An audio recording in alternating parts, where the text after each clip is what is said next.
Golden ratio profile performance అనేది ఈరోజు మార్కెట్లో ఎలా ఉందో చూద్దాము. యాజ్ యూజువల్గా లెఫ్ట్ సైడ్ ఉన్నవి కాల్స్, రైట్ సైడ్ ఉన్నవి పుట్స్. ఫస్ట్ 1 అవర్ కోసం నేను లాస్ట్గా ఉన్న 1 అవర్ 15 మినిట్స్కి ఫ్యాన్ వాల్యూమ్ ప్రొఫైల్ అనేది డ్రా చేసుకోవడం జరిగింది. ఫస్ట్ హాఫ్ అన్ అవర్లో మనం ట్రేడ్ తీసుకోవడానికి ఎటువంటి ఆపర్చునిటీ లేదు, ఎందుకంటే సరైన స్టాప్ లాస్ అనేది ఎక్కడా లేదు. వాల్యూమ్ ప్రొఫైల్ దూరంగా ఉంది, సిపిఆర్ దూరంగా ఉంది. కాబట్టి ఇక్కడ ఫస్ట్ హాఫ్ అన్ అవర్లో మనకి ఎటువంటి ట్రేడ్ తీసుకోవడానికి అవకాశం లేదు. సెకండ్ హాఫ్ అన్ అవర్లో మనకి పుట్టు వాల్యూమ్ ప్రొఫైల్ అనేది చక్కగా బై చేసుకోవడానికి సపోర్ట్ చేస్తుంది. అదే సిచ్యువేషన్లో కాల్లో కూడా ఫ్రెష్గా క్రాస్ ఓవర్ అనేది వచ్చింది. అయినప్పటికీ మనం ఇక్కడ బై అనేది చేయకూడదు. ఎందుకు బై చేయకూడదు? పుట్ అనేది మనకి ఎక్స్ట్రీమ్ వీక్ జోన్లో ఉంది.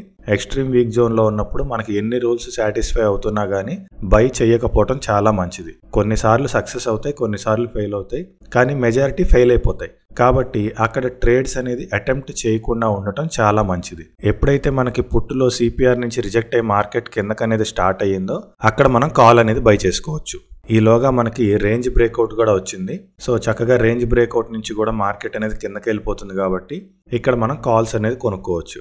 ఎప్పుడైతే మనకి పుట్టులో ఆల్రెడీ ఇక్కడ రేంజ్ బ్రేక్అవుట్ కన్నా పైకి వెళ్ళి ఫెయిల్ అయ్యి కిందకి వెళ్ళిపోయింది. ఇది రేంజ్ బ్రేక్అవుట్ కన్నా పైకి వెళ్ళినా కానీ మనకి ఫెయిల్ అయిపోతుందని తెలుసు, ఎందుకంటే ఎక్స్ట్రీమ్ వీక్ లో ఉంది. ఎక్స్ట్రీమ్ వీక్ నుంచి రికవర్ అయితే తప్ప పెరిగే ఛాన్స్ లేదు. ఎప్పుడైతే మనకి ఇక్కడ ఎక్స్ట్రీమ్ వీక్ దగ్గర ఫెయిల్ అయ్యి సిపిఆర్ దగ్గర ఫెయిల్ అయ్యి కిందకి వెళ్ళిపోయిందో సో ఇంకా మనకి ఇవాళ డే అనేది అర్థమైపోతుంది, ఇవాళ మార్కెట్ కాల్ సైడ్ ఉంది అనేది. సెకండ్ అవర్ కోసం మనం ఫ్యాన్ వాల్యూమ్ ప్రొఫైల్ అనేది డ్రా చేసుకోవడం జరిగింది. ఫస్ట్ అవర్ లో ఉన్న సెకండ్ హాఫ్ అన్ అవర్ లోనే ఎంట్రీ స్టార్ట్ అయిపోయింది కాబట్టి ఆ పొజిషన్ అనేది మనం హ్యాపీగా కంటిన్యూ చేసుకోవచ్చు. ఎందుకంటే ఫ్రెష్ గా యాంగిల్ క్రాస్ అయ్యి ఉంది, సిపిఆర్ కన్నా కింద ఉంది, వాల్యూమ్ ప్రొఫైల్ కన్నా కింద ఉంది. కరెక్ట్ గా మనకి రేంజ్ బ్రేక్అవుట్ కూడా చాలా సపోర్టివ్ గా ఉంది. కాబట్టి మనం ఇందాక తీసుకున్న పొజిషన్ అలానే కంటిన్యూ చేసుకోవచ్చు అప్ టు సపోర్ట్ వరకు మాత్రమే, అంతకన్నా మనం అక్కడ ఎక్స్పెక్ట్ చేయకూడదు. సెకండ్ హాఫ్ అన్ అవర్ లో మనకి ఇక్కడ ఎటువంటి ట్రేడ్ లేదు. థర్డ్ అవర్ కోసం మనం ఫ్యాన్ వాల్యూమ్ ప్రొఫైల్ డ్రా చేసుకోవడం జరిగింది. మళ్ళీ ఇక్కడ మనకి పుట్ అనేది ఎక్స్ట్రీమ్ వీక్ లో ఉంది కాబట్టి మనం పుట్ మీదే ఫోకస్ చేయాలి. ఎప్పుడైతే పుట్ ఇక్కడ వాల్యూమ్ ప్రొఫైల్ ప్లస్ సిపిఆర్ దగ్గర రిజెక్ట్ అయిందో అక్కడ మళ్ళీ మనం కాల్స్ అనేది బై చేసుకోవచ్చు. తర్వాత సెకండ్ హాఫ్ అన్ అవర్ లో కూడా మళ్ళీ ఎప్పుడైతే మనకి ఇక్కడ రిజెక్షన్ వచ్చిందో, వాల్యూమ్ ప్రొఫైల్ సిపిఆర్ నుంచి రిజెక్షన్ వచ్చిందో ఇక్కడ మళ్ళీ తిరిగి మనం కాల్స్ అనేది బై చేసుకోవచ్చు. ఫోర్త్ అవర్ కోసం మనం ఫ్యాన్ వాల్యూమ్ ప్రొఫైల్ అనేది డ్రా చేసుకోవడం జరిగింది. ఫోర్త్ అవర్ లో మనకి పుట్ అనేది ఫ్రెష్ గా ఎక్స్ట్రీమ్ వీక్ లోకి ఎంటర్ అయిపోయింది. వాల్యూమ్ ప్రొఫైల్ సిపిఆర్ అనేవి సపోర్ట్ గా ఉన్నాయి కాబట్టి అగైన్ మళ్ళీ ఇక్కడ మనం స్టాప్ లాస్ పెట్టేసి కాల్ అనేది బై చేసుకోవచ్చు. ఈ హాఫ్ అన్ అవర్ లో పర్టికులర్ గా మనకి వాల్యూమ్ ప్రొఫైల్ సపోర్ట్ గా యాక్ట్ చేస్తుంది, సిపిఆర్ ఏమో రెసిస్టెన్స్ గా యాక్ట్ చేస్తుంది. కాబట్టి ఇక్కడ మనకి ఎటువంటి ట్రేడ్ లేదు. ఇక్కడ ఫిఫ్త్ అవర్ కోసం మనం ఫ్యాన్ వాల్యూమ్ ప్రొఫైల్ డ్రా చేసుకోవడం జరిగింది. ఇందాక మనకి లాస్ట్ హాఫ్ అన్ అవర్ లో ఎటువంటి ట్రేడ్ లేదు. Last half an hour 1 hour లో ఎప్పుడైనా కానీ మనకి ట్రేడ్స్ లేదు అంటే దాని అర్థం అక్కడ మార్కెట్ రేంజ్ బౌండ్ లో ఉంటుంది అని. ఎప్పుడైతే మార్కెట్ రేంజ్ బౌండ్ నుంచి బయటకు వస్తుందో దాని తర్వాత మనకు ఒక ర్యాలీ వచ్చే అవకాశం ఉంటుంది. ఇక్కడ అలానే పుట్టులో ఎక్స్ట్రీమ్ వీక్ లో ఉంది, వాల్యూమ్ ప్రొఫైల్ సపోర్ట్ చేసింది, సిపిఆర్ సపోర్ట్ చేసింది, ప్రీవియస్ 1 అవర్ సపోర్ట్ నుంచి కూడా మార్కెట్ అనేది కిందకు వస్తుంది. కాబట్టి ఇక్కడ మనం దీన్ని స్టాప్ లాస్ గా పెట్టుకుని కాల్ అనేది కొనుక్కోవచ్చు. అప్ టు సపోర్ట్ వరకే మనం టార్గెట్ ఎక్స్పెక్ట్ చేయాలి. ఇక్కడ మనం టార్గెట్ బుక్ చేసిన తర్వాత నెక్స్ట్ హాఫ్ అన్ అవర్ లో ఇక్కడ మనకి సిపిఆర్ అనేది చాలా దూరంగా ఉంది. కానీ ఈ సిచ్యువేషన్ లో మనకి సపోర్ట్ వాల్యూమ్ ప్రొఫైల్ ని బేస్ చేసుకుని మనం ఇక్కడ మళ్ళీ కాల్ అనేది కొనుక్కోవచ్చు. అంటే చిన్న రిస్క్ చేయాలి కానీ పెద్ద రిస్క్ చేయకూడదు. ఎందుకు చేయొచ్చు అంటే మనకి కాల్ అనేది అబౌవ్ 45 డిగ్రీస్ లో ట్రేడ్ అవుతుంది. అబౌవ్ 45 డిగ్రీస్ లో ట్రేడ్ అవుతుంది.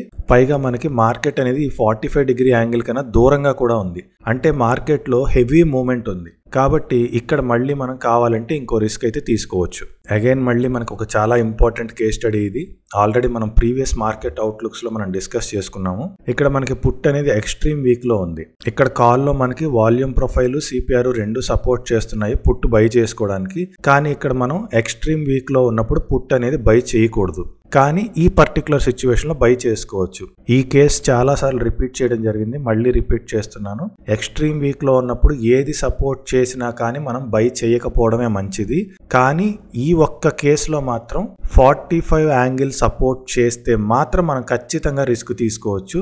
ఇక్కడ మనకి 45 దగ్గర ఫెయిల్ అయింది కాబట్టి మనం ఇదే సిపిఆర్ ని స్టాప్ లాస్ గా పెట్టుకుని ఇక్కడ మనం పుట్ అనేది ఖచ్చితంగా బై చేసుకోవచ్చు. 45 డిగ్రీ యాంగిల్ కాకుండా వేరే ఏ యాంగిల్ సపోర్ట్ చేస్తున్నా గానీ మనం రిస్క్ అయితే తీసుకోకూడదు. పర్టికులర్ గా 45 డిగ్రీ యాంగిల్ సపోర్ట్ చేస్తున్నప్పుడు మాత్రం పుట్ అయినా కాల్ అయినా ఏదైనా సరే ఎక్స్ట్రీమ్ వీక్ లో ఉన్నప్పటికీ ఆపోజిట్ సైడ్ దాన్ని బేస్ చేసుకుని మనం బై పొజిషన్ అనేది తీసుకోవచ్చు. తర్వాత నెక్స్ట్ హాఫ్ అన్ అవర్ లో ఫ్యాన్ లో మళ్ళీ క్రాస్ ఓవర్ వచ్చింది, సిపిఆర్ సపోర్ట్ చేస్తుంది, వాల్యూమ్ ప్రొఫైల్ సపోర్ట్ చేస్తుంది, కాల్ అనేది కిందకు వచ్చింది, పుట్ అనేది రైజ్ అయింది.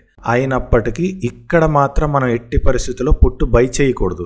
ఎందుకంటే ఇక్కడ మనకు ఇప్పుడు 45 యాంగిల్ సపోర్ట్ చేయటం లేదు. ఇందాకటి ట్రేడ్ లో మాత్రమే మనకి 45 యాంగిల్ సపోర్ట్ చేసింది కాబట్టి అక్కడే ఎంట్రీ తీసుకోవాలి. ఇప్పుడు 45 యాంగిల్ సపోర్ట్ చేయట్లేదు, ఇది స్టిల్ ఇంకా ఎక్స్ట్రీమ్ వీక్ లో ఉంది. ఇక్కడ వేరే యాంగిల్ సపోర్ట్ చేస్తుంది, 45 యాంగిల్ కాకుండా వేరే యాంగిల్ సపోర్ట్ చేస్తుంది, ఇది ఇంకా ఎక్స్ట్రీమ్ వీక్ లో ఉంది. కానీ ఎటువంటి పొజిషన్స్ తీసుకోకపోవడం చాలా మంచిది. ఇది చాలా ఇంపార్టెంట్ కేస్ స్టడీ ఈ రోజు మార్కెట్ లో. నంబర్ ఆఫ్ టైమ్స్ ఈ కేస్ స్టడీస్ మనకు వస్తూ ఉంటాయి కాబట్టి దీన్ని బాగా గుర్తుపెట్టుకోవాలి.